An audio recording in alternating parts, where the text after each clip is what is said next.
एक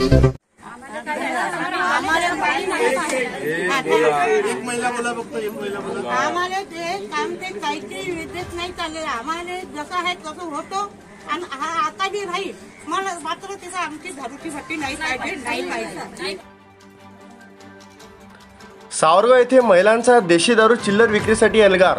उपविभागीय पोलीस अधिकारी काटोल यांनी तात्पुरते देशी दारू दुकान बंद करण्याचे सुचविले।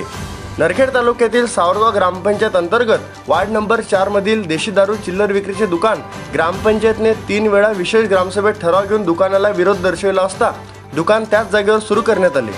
वार्ड नंबर 4 मधील महिला, शाळेतील मुलांना या देशी भक्तांच्या त्रासामुळे सर्व महिला एकत्र येऊन रणरागिणी बनत जिल्हाधिकारी नागपूर, उपविभागीय पोलीस अधिकारी काटोल, पोलीस स्टेशन नरखेड, अधीक्षक राज्य उत्पादन शुल्क विभाग नागपूर यांना निवेदन दिले असता आज सावरगाव ग्रामपंचायतमध्ये सर्व महिला रणरागिणी भगिनींना माननीय पोलीस उपविभागीय अधिकारी यांनी कायदा हातात न घेता नियमाने कार्यवाही करून तुम्हाला न्याय देण्यात येईल असे आश्वासन दिले।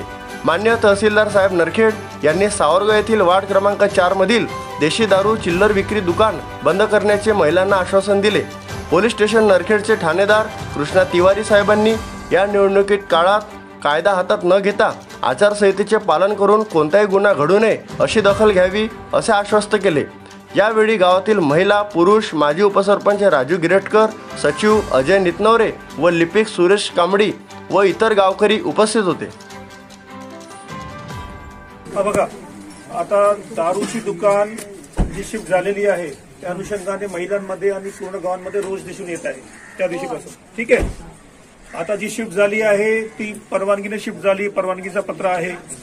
आपल्याला जे तसा विरोध करायचा आहे ते कायदेशीरच करा, कायदा आपल्या हातात घेऊ नका। त्या दिवशी जी घटना घडली ती कायद्याच्या विरोधात आहे ना। अशी जर तुम्ही पावलं उचलली तर तुमच्यावरच कायदेशीर कारवाई होईल असं सर्वांना माझी विनंती आहे। सर्व महिलांना आणि पूर्ण गावकऱ्यांना विनंती आहे की हा जो प्रश्न आता उद्भवलेला आहे आपल्या पुढे त्याचा कायदेशीर मार्गानेच तुम्ही लढा द्यावा। ठीक आहे, बेकायदेशीर मार्गाचा अवलंब कोणी करू नका। आणि या प्रश्नांकरिता आता सर्व प्रशासन, माननीय तहसीलदार साहेब, माननीय एसडीपी साहेब आपल्या सर्वांना भेटण्यासाठी आज इथं आले। त्या विषयावर चर्चा झाली, आपले जे प्रतिनिधी आहेत त्यांच्यासोबत त्या विषयावर चर्चा केली। आपला जो शिष्टमंडळ आहे तो ऑलरेडी एसडीएम सरांना भेटलेले आहेत, ते भेटण्यासाठी परत कलेक्टर साहेबांच्या ऑफिसमध्ये आहेत, त्यांची भेट होईलच। या पूर्ण विषयामध्ये आम्ही पण अहवाल पाठवणारच आहोत। ठीक आहे, पण प्रत्येकानं सर्वांना विनंती आहे की कायदा कोणी हातात घेण्याचा प्रयत्न करू नका। आता नरखेड तालुक्यातील प्रत्येक बातम्या तुमच्या मोबाईलवर सर्वात आधी पाहण्यासाठी आताच आमच्या चॅनलला सबस्क्राईब करा आणि आमच्या व्हॉट्सअप ग्रुपला जॉईन होण्यासाठी 74 98 78 12 73 या व्हॉट्सअप क्रमांकाला मेसेज करा आणि रोज अपडेट राहा। धन्यवाद।